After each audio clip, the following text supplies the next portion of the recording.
Okay, so for 2.5 biogeochemical cycle, there are two learning outcome. First, you need to describe biogeochemical cycle components, cycling pool and also reservoir pool in carbon and nitrogen cycle. So we have carbon cycle and nitrogen cycle. And the second one, you need to illustrate phosphorus cycle. So untuk carbon and nitrogen cycle, kita akan belajar detail. Untuk phosphorus cycle, kita akan belajar secara ringkas je lah. Okay. Alright, so what is biogeochemical cycle? Okay, so cycling of chemical elements referring to carbon, nitrogen, phosphorus and sulfur from the environment to the organism and then return to the environment. That's why namanya cycle.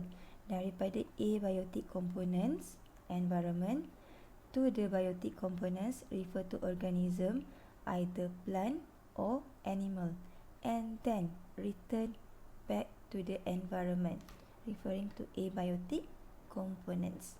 Okay, so there are three examples of biogeochemical cycle. So first is carbon cycle, second is nitrogen cycle, and third is phosphorus cycle. So for carbon and nitrogen, kita akan belajar detail, tapi kalau phosphorus kita akan belajar secara ringkas je lah. Okay, so what are the components of biogeochemical cycle? There are two components that we call as cycling pool and reservoir pool. Okay, so what is the difference between cycling pool and reservoir pool? For cycling pool, it involve biotic components, so living things, biasanya plants and animal. Plants and animal. Okay, while reservoir pool involve abiotic components, non-living things, portion or region of earth act as storehouse for chemical elements. Okay, contoh in carbon cycle, atmosphere, dekat udara lah, is the reservoir pool for carbon dioxide in the form of gas. So dekat udara kita ada sangat banyak carbon dioxide. So CO2 in the atmosphere is example for reservoir pool. While for cycling pool, for carbon element, contoh macam plants, dalam plants ada carbon, dalam animals ada carbon. Alright, so untuk biogeochemical cycle, it started with reservoir pool, refer kepada abiotic components dekat environment. Okay, absorbed by cycling pool, refer to biotic components. Okay, for example, chemical elements or nutrient in the complex organic form along food chain in the biotic components of the biosphere. Okay, and then it will release back to the environment, to the reservoir pool. Okay, so cycle of carbon between abiotic and biotic components. So carbon cycle is the cycle of carbon between abiotic and biotic components. So carbon is essential for protein, nucleic acid, lipid and carbohydrate.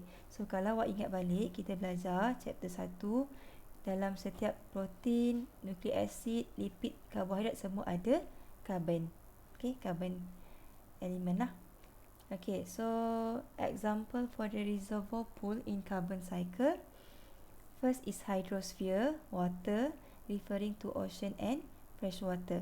Okay, contoh carbon yang kita boleh jumpa dekat air.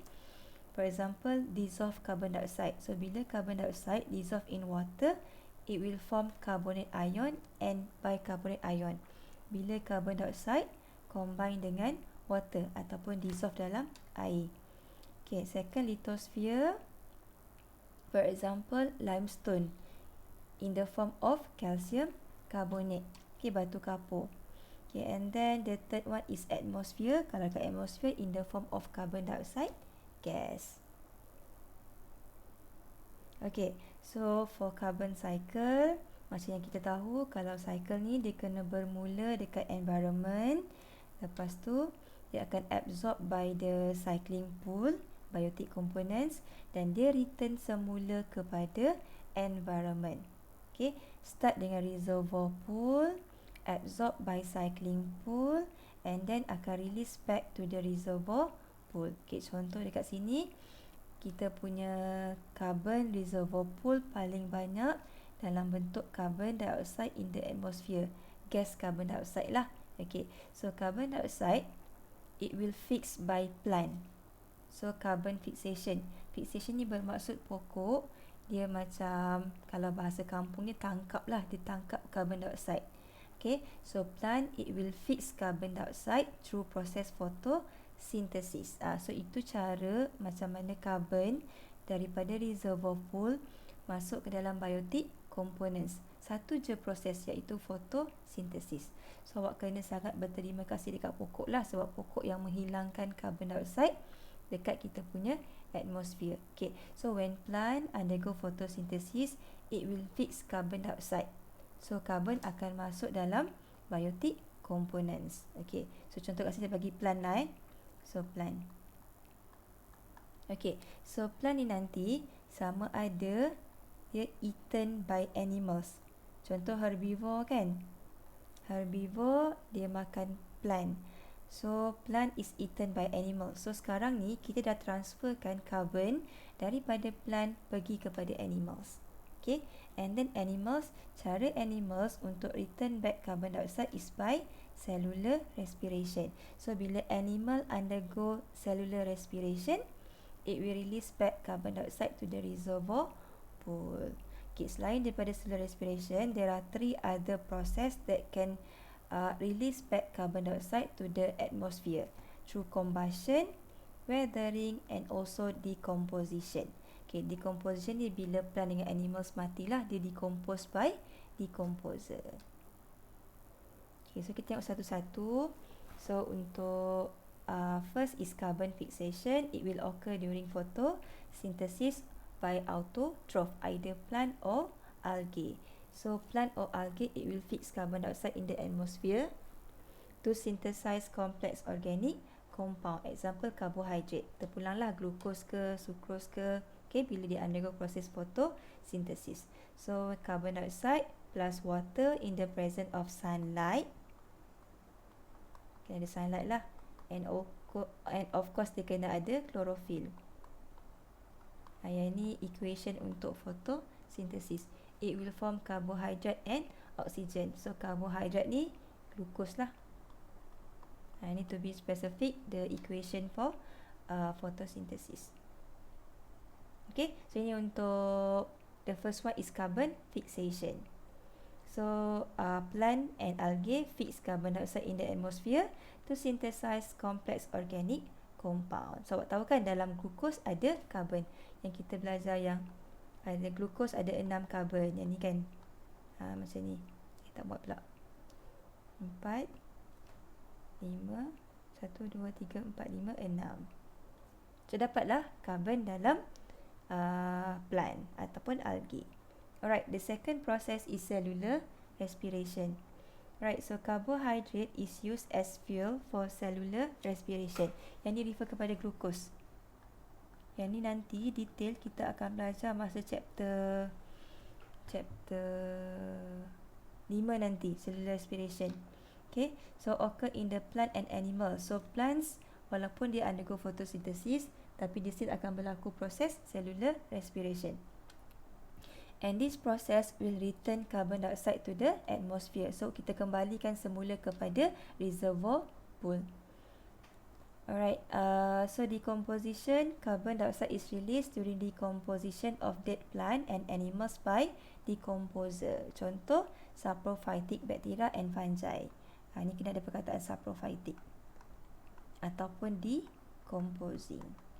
Boleh guna saprophytic, boleh guna decomposing.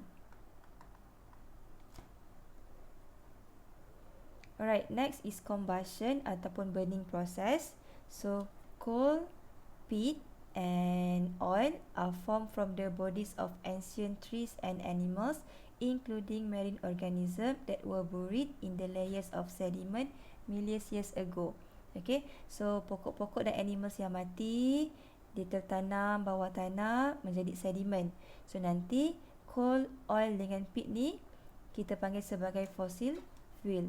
So combustion return carbon dioxide in coal, oil, peat and woods to the atmosphere. So ini pembakaran lah. So macam awak tahu, kalau proses pembakaran, dia akan mengeluarkan carbon dioxide. So this will return carbon dioxide to the atmosphere.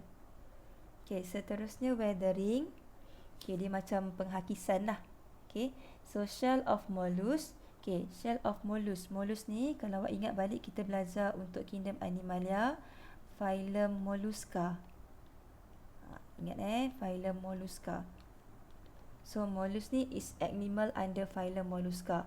Okay, tapi refer kepada phylum Mollusca, tapi refer kepada animals yang ada cangkerang. So shell lah, yang macam kupang, kerang, apa-apa sahaja mollusk yang ada cangkerang, siput.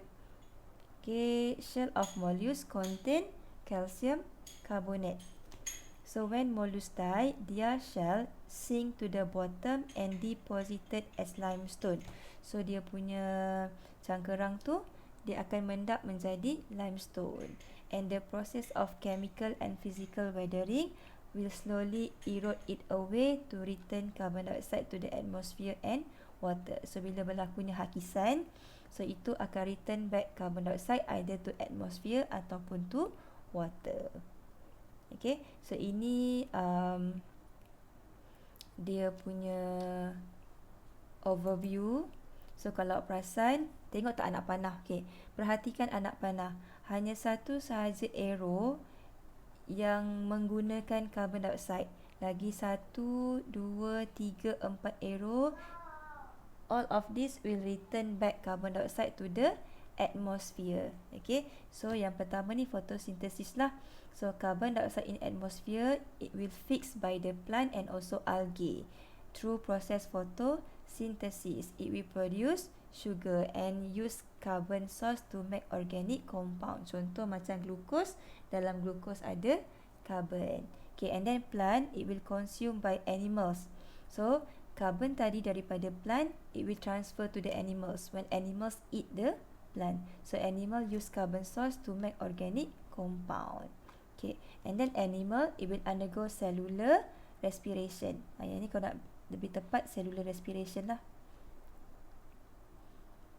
Okay, so when animals undergo cellular respiration, it will release carbon dioxide back to the atmosphere. Okay, and then when this plant and animals death, mati, so nanti dia akan reput kan, so dia akan menjadi dead organic matter. So it will decompose by decomposer. So decompose by decomposer, so kita perlukan decomposer lah dekat sini. Decompose by decomposer through process decomposition. So decomposition will release carbon into the atmosphere. And then ada juga animals yang mati, so dia akan berlakunya sedimentation ataupun fossilization yang kita panggil sebagai fossil fuel. Example, oil, coal and peat. So kalau 3 benda ni terbakar, undergo process combustion, so it will return back carbon dioxide to the atmosphere. And the last one, ini untuk yang mollusk lah, yang ada shell, yang ada cangkerang. So shell and bone akan deposit into limestone. Okay, and then nanti bila berlakunya proses eroding ataupun weathering, dia terhakis. So this process also will release back carbon dioxide to the atmosphere. Okay, so bila aquatic organism matilah, so dia punya shell, cangkerang dia semua akan menjadi limestone. So limestone ni akan undergo process weathering to release back carbon dioxide to the atmosphere. Okay, so itu sahaja untuk carbon cycle.